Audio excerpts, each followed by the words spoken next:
ব্যঞ্জন করতে হয়। দেখুন দর্শক, কীভাবে কলারে ব্যঞ্জন করতে হয়। প্রথমে ইনসাইড বিছাবা। আমরা ট্রেনিংয়ের মাধ্যমে কলারে ব্যঞ্জন শেখাচ্ছি একটা নতুন মেয়েকে।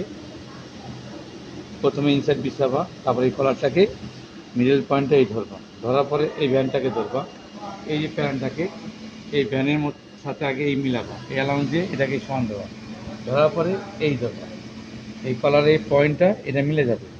আর এই সাইডটা একটু বাঁধে, এরকম একসেম বাঁধে থাকবে তোমার বডির সাথে জয়েনের জন্য অ্যালাউন্সটা। এইভাবে সুন্দরভাবে ঘুরে এ আসবা, নীলটা ডাবাবা, ডাবানোর পরে এই ভ্যানটাকে এই সমান করবা, এই কলারটাকে এই সমান করবা, আর এই নিচেটাকে এই সমান করবা।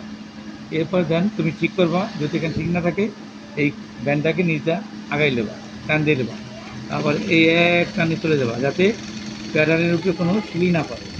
এই এই নীল দাবাবা, আবার পরের সাইড দলবা, এই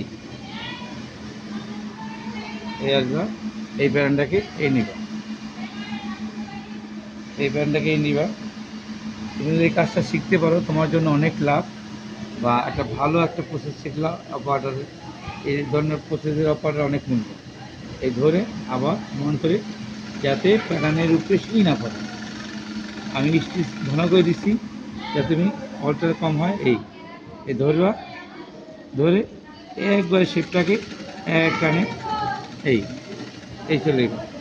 দেখতে পাচ্ছ কীভাবে ব্যঞ্জনটা হয়েছে? এইখানে শেপ, এখানে শেপ এক সমান থাকে, ঠিক আছে? আর নিচের পাড়েও যাতে কোনো কাঁচা না বেরোয়, আর উপরেও যাতে অ্যালাউন্স থাকে যাতে কলার জনের জন্য। কথা বুঝতে পারছো?